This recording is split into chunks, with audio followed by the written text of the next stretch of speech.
Are you confused and overwhelmed about your role in all the craziness that is being a dad? Are you struggling to create the life you hope for?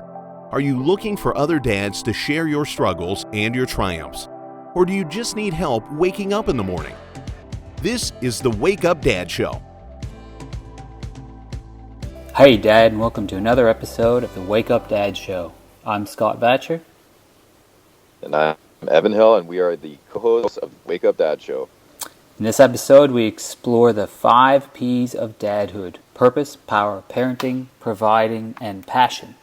On today's episode, we're going to talk about what it's like to be the Rock. The good, the bad, and the ugly. What's the name of that movie star, The Rock? What's his name? Yeah. I was just thinking that. Is it Dwayne? Dwayne, yes, it's Dwayne something. That's not what we're talking about. Just in case you're wondering. We're not talking about him. No, we're not talking about him. Not at all. I think he is a dad, but that's not what we're talking about. We're not talking about being a movie star or a guy with pecs so big that you can poke your eye out with them. Nothing like that. We're talking about being the rock for your family.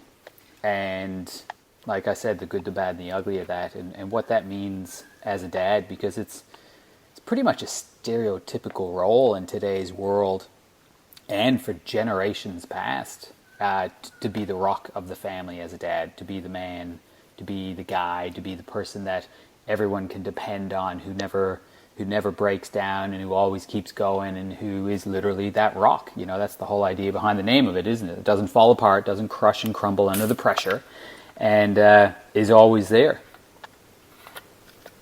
Mm-hmm. Yep. And I will speak for myself, but nobody told me that going into being a dad. However, I knew that was my role, which I find interesting. It's one of those things that's passed down from generation to generation, although it's not really talked about. It's expected. And what about you, Scott? Oh, yeah, no doubt. I mean, I didn't really think about it. And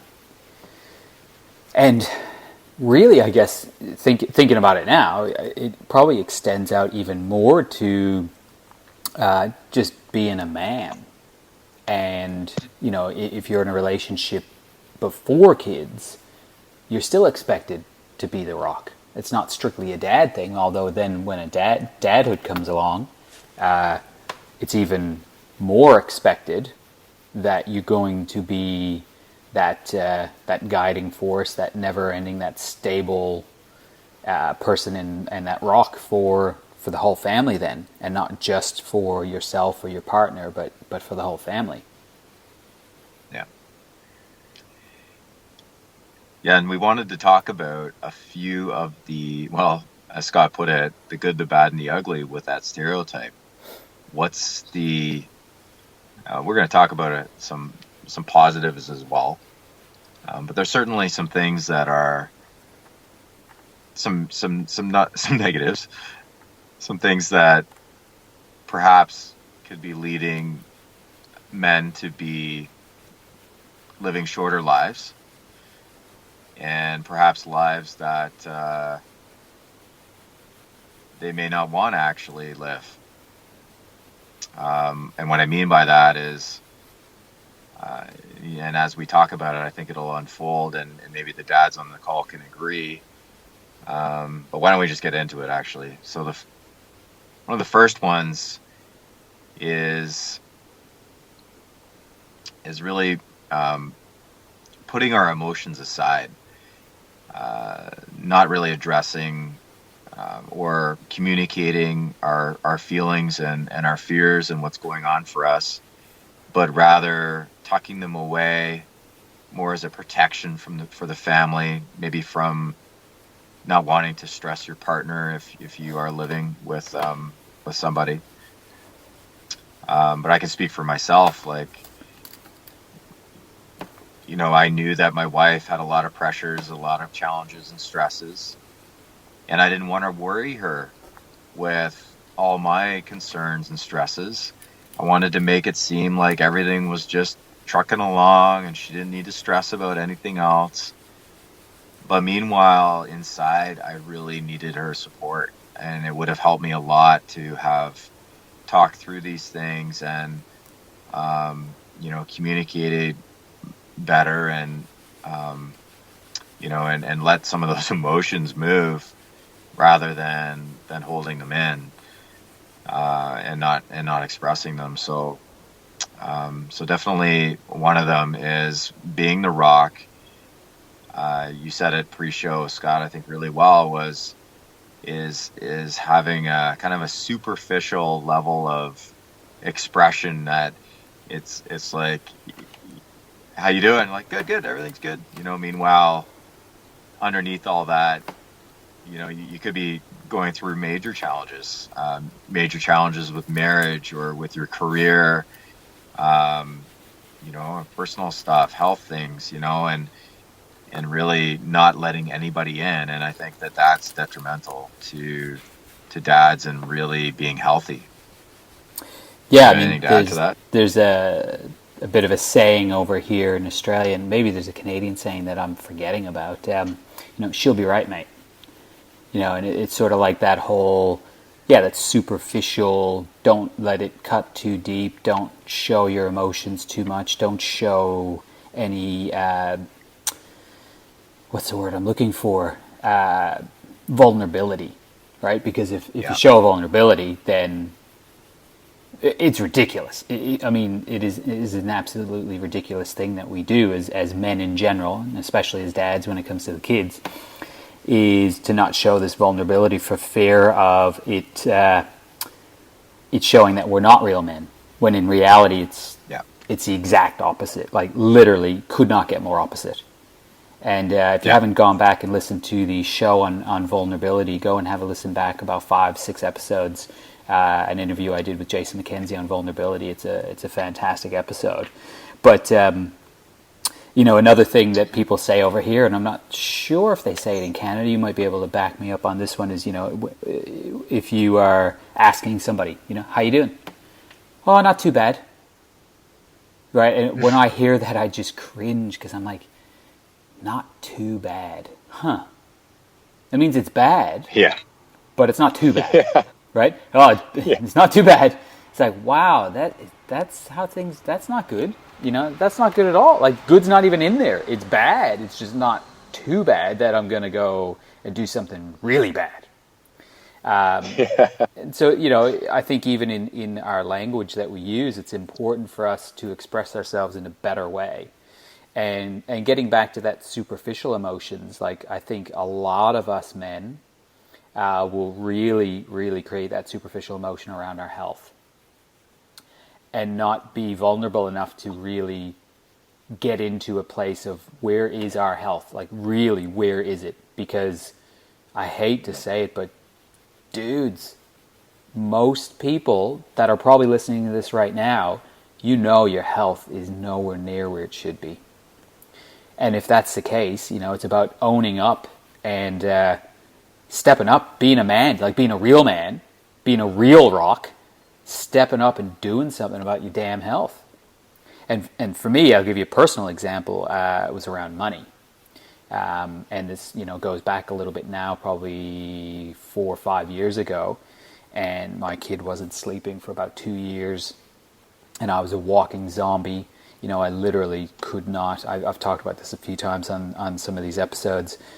I couldn't do. It was a struggle for me to stay awake long enough to drive to work. I'd be falling asleep at the wheel. I don't know how I didn't kill myself driving to work in the mornings. I have a 25-minute drive on the highway, and so things were tough. But one of the toughest parts was my practice wasn't going well. I didn't have any energy to put into it. Money was really tight and stressful. But I was a rock. I didn't want to tell my wife that things were as bad as they were, and that deep down I was yearning for her to go back to work because she had a good job, but she was off with the kid, and I really wanted her to be able to do that. But part of me was like, oh man, we're really struggling here financially. And But, I didn't say anything. I was the quote-unquote rock, and it really, really hurt me for a long period of time, and it took me a long time to get over that. And so, I think health and money are probably two of the biggest things that us as dads really have our superficial emotional hats on. And guys, it's time to get your forehead burned from the sun, take your hat off, and do something about it. Do you have any thoughts on that, Ev? Yeah, I do. And I'm thinking about the word vulnerability, and I'll ask the listeners out there, when you hear vulnerability, do you think strength or weakness? And Scott talked about it being, definitely a strength. And I think that growing up, certainly wasn't taught it to be a strength. It was, showing emotions was something that I don't know where I learned it, whether it was the playground or where. It wasn't something that my dad, I don't think, instilled in me, but somewhere along the lines I learned to, that expressing emotions as a man was not, socially the thing to be done. And so it really, my point is that it falls along the lines of vulnerability being a weakness. And then if you're so weak that you can't keep your emotions together, like, you shouldn't even be out of the house type thing. Like, what's wrong with you? And it's with vulnerability and weakness being connected in people's minds, they could actually stop themselves from doing other things that make them feel vulnerable because they think it's weak, like going to get help, like going to talk to somebody if they need help, that way, or going to their medical doctor, or going and getting checked out with, in chiropractic, if they're like dealing with something that chiropractic can help them with. Like, but my point is like you said, like taking care of yourself, and from a health perspective, and asking for help in that area, that can be a sign of vulnerability that we don't know, and that being connected to weakness. So then there's actually no progress, and actually, we end up going downhill even more because we're not reaching out for help. And the reality is that we're human beings. We have emotions. We don't know it all. We need help.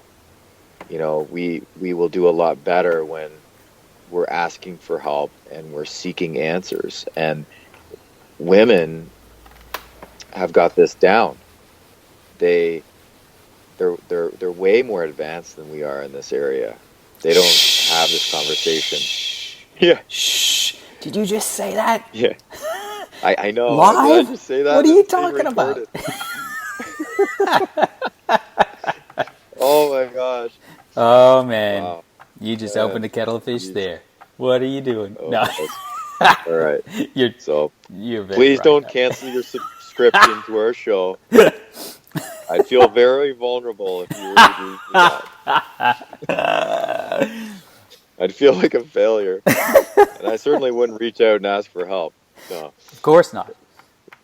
But really, like, go ahead. women, Yeah. they'll like, they get the slightest little pain, and and they go and they look for an answer, and they're not concerned about how that looks, whether that's the weakness, or they'll go ask their friend for, talk about it with their friend, and the friend says, "Oh, I do this." "Oh, you do? Where do you do that from?" And the next thing you know, your wife is off to an appointment with someone that someone told them about. Meanwhile, I'm over in the corner there, dealing with all my problems, and I'm trying to figure it all out all by myself. And And you know what you're saying? Your friend's going, "How you going?" And you go, "Not too bad." And that's what we do. That's and how you doing? Yeah, good. Oh, not too bad. Okay. Yep. Yeah. All right. Yep. Good. Busy. Yeah. Busy. And you can totally read between the lines too, right? It's like, "So, how's your job going?" It's going. It's like, wow. They're like, "Yeah, only 20 years to retirement." Okay. Only 20 There years, might be a 6 story months, behind 4 that. weeks, You and think 3 that? days. Do you think that Dad's happy? Huh? Yeah. And guys, So I'll throw out a little, I guess, I don't know, I'll call it a piece of advice or something. But I mean, it might be too big of a step to actually go and specifically ask for help. But guys, there are so many resources out there for help these days. You can go online and ask for help. You don't have to ask somebody physically in person, although I do think that's probably the best way to do it. But if you're not ready for that step, go online.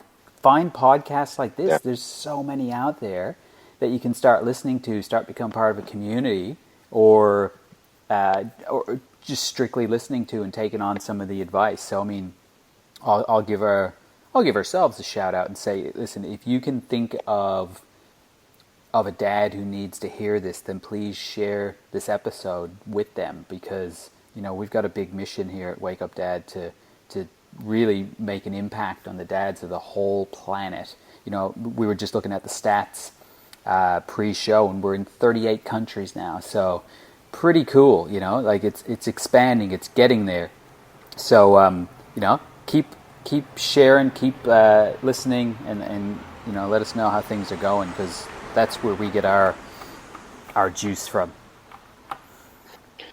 yeah, and a story came to mind as you were talking, Scott, and that is, being on the other side of what I would say the hardest times so far in my life, and having gone through those, the challenges of early years of kids, and financial stresses and all that stuff, and being able to get out on the other end of it above ground. And now, I talk about openly the challenges that I had, and it's amazing how dads reciprocate. And you may be the dad that has to go first. You may be the dad that says, you know what, when someone says, how's it going? It's like, you know what, I wouldn't necessarily do this to everybody, but there's certain friends where, if I get together with them, I'll say, I'll talk about some of the challenges that are going on, and it really makes a big difference in how I feel. To know there's someone else. It was interesting when I started telling people what was going on. They're like, "Oh man, do I ever have a story for you?" And then they tell me about, this one gentleman, a friend of mine. He's a police officer, and he was went to a house, and a boy died, and the family was like a well-to-do family, and they got up in the morning, and the son was dead in his bed, and he was like 8 years old, and he had this friend of mine, the police officer, had to go to the house and deal with this case, and he went home, and he's got two young girls, ages around 6 and 8 years old,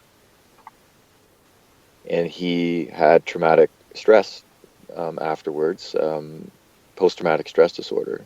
He didn't know what was going on, and it was ruining his life. He was trying to suppress it with alcohol. He couldn't. He would sit inside of his kids' bedrooms, and just sit there, and he was afraid to leave them alone sleeping, and just really bizarre behavior for him, and crying all the time. And he didn't tell anybody for so long. It was like 6 months. And he said he nearly killed himself. He lost his body. He put on tons of weight, depressed, just crying all the time, like just total despair. And then he started to reach out, and he was actually, because in the police force, he wasn't taken seriously, and he was told to be a man. And it saddens me that this is a cultural thing, and he had to fight for it. He eventually fought for it, and he ended up getting help, and he got time off, and he was able to heal himself through talking to people. So it's so important. It's an extreme case, but I don't think it's that rare, and so it's really important for us to take that time and assess how we're doing. When someone asks, and actually one of the episodes coming up with Chris Cumby, he talked about this thing called asking. When someone asks you, how are you, you really check in and evaluate, how am I? And it's okay to say, you know what, stressful day. Kids are like a bit crazy, and you'll be amazed what happens when you start to just share a little bit, and how it just really, like, the person relates and you can move on. So anything to add to that, Scott? The one thing I would add is if it's the checkout girl at the grocery store, might not be the right place to do it. Right? So, people ask all the time, how you going or how you doing or whatever. And, you choose your time. I think the key that I was trying to say is to let it out, to de-stress, to be vulnerable, to talk to somebody, and really, your partner would probably be the best person, really, because that is such a way of connection, to create better connection and passion within your marriage, is to actually open up about those things with your partner. Because we're back to the whole topic of the show, is being the rock, is, we typically don't want to stress our partners out with that. But I think, as I've mentioned earlier, they're superior beings. So they know when there's shit wrong with us. It's just when we don't tell them, it gets them more stressed, because they know. They're like, well, what's wrong with you? I know there's something. And then we're like, oh, not too bad. We're good. And just to open up and talk about it, it can literally only take 30 seconds, a minute, 2 minutes. And I've been working on that more and more in my relationship in the last year or two. And what a freaking difference it makes. Like, oh, massive. It is so enormously unbelievable to be able to do that. Maybe nothing gets done, nothing gets said. Maybe it's just a hug, or it's just okay. Just like when they dump their stuff on us, it's not that they want us to fix it. It's just getting it out, just unloading and being heard for 2 or 3 minutes makes such an enormous difference. So, get together with your buddies. That's another reason I think we're going to do an episode like about the man cave or something like that. But back to being the rock is one of the other things that we'd mentioned that we will dive a little bit into, is this idea of isolation. And when we're I think we've sort of ticked a few of the boxes that we said we were gonna talk about all in one, but the isolation is a big one, because when we feel like we can't express that emotion because it's being too vulnerable and being a sissy or a wuss or whatever, is that we socially isolate ourselves from our partners, from our friends, from our family, because we feel like there's nowhere for us to go to let that out. And I know a big thing that dads do is, when this stuff is happening, is they'll dig deep into something else. So, for example, have you found that you are staying a lot later at work? That you're like, oh my God, my work is, it's just so busy right now. I got to stay late and I got to do this, and this, or going to the gym too much. And I don't think that's a problem for a lot of dads. For most dads, it's probably the opposite of getting the time to go to the gym. But, whatever it is you dig deep into, whether it be work, is probably the most common one for dads to just isolate themselves into, to feel like, because that's something that you have some control over. And so you just dive too deep into that and become the quote-unquote workaholic. Yeah. That really catapults other major challenges into the forefront. Like, now there's going to be consequences with your children, less connection. There's going to be probably behavioral challenges. There's a lot of things that happen when father absenteeism is present in a household. So that can actually turn into a vicious cycle where now the desire to be home may even be less because things are falling apart. As we isolate from our partners, there's more distance. there's less connection, there's less intimacy. And if we are in the mindset of, I'm the rock, I'm not going to express how I feel and these sorts of things, we're going to have a hard time breaking that vicious cycle.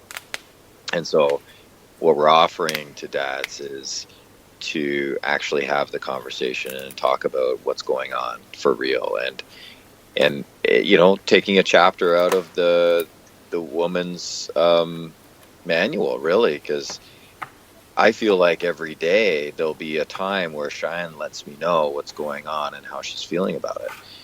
And I used to be like thinking, okay, I've got my own stuff here and I don't want to have to fix anybody else. And you really said it great, Scott. They don't want to be fixed.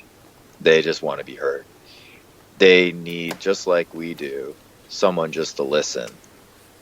And sometimes, like you said, it's just as much as receiving a hug or don't worry, it's going to be okay. Or they may give you a strategy that you didn't think of. And Cheyenne does that all the time. Like, she sees things in a way that I don't. She has gifts that I don't. It's like, two people, two minds is better than one. And it's trusting that. It's trusting that, our spouse might have answers for us that could help us. And that's obviously something that we would have to be okay with and not see it as a weakness, but seeing it as a strength. And we talked about before in a previous episode about being a team family. And so rather than being a tennis player where it's just you against your opponent, it's like you're in a team and your wife is part of your team, or your significant other is part of your team. And I like tennis. Yeah. You can play doubles tennis. You could play doubles tennis. What's right. Even better? Beach volleyball. Beach volleyball. Yeah. Yes. Because you can play in doubles or in a bigger team. I was thinking more like women's beach volleyball. It's just such a great sport. Right. You're not getting sport. Where I'm going with this. Anyway, keep going. the fact that we can only play it for like 1 month of the year here. I hadn't even thought of that. Something else. You think you liked beach volleyball because of? It's such a great sport. It's a great sport. It has nothing to do with what is being what the females are wearing on the court. Well, this is what I was getting at, and the joke is so over right now. So let's just move on. All right, I think we're done milking that cow. Anyway, so isolation, it leads to a lot of things, and it's definitely a matter of taking a bit of risk and expressing ourselves, and I think that will break that cycle. That's what we're offering to the listeners. I know it's worked for me, so.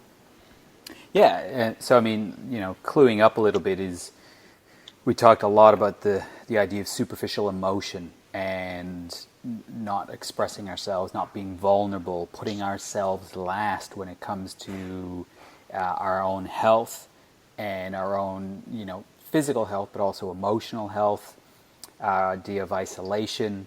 So there's a lot of things that the stereotypical rock, for all of its potential good things that could come from it in some circumstances, is a lot of things that we want to be aware of. Because, guys, I'm not saying go and become an absolute sissy and start complaining about every little tiny thing. You got to have some resiliency. We are men. We are, and we can get a lot of shit done. We can be freaking awesome, but we can do so much better. Like Ev said, two minds are better than one most of the time. So, we really just want to step up and understand that.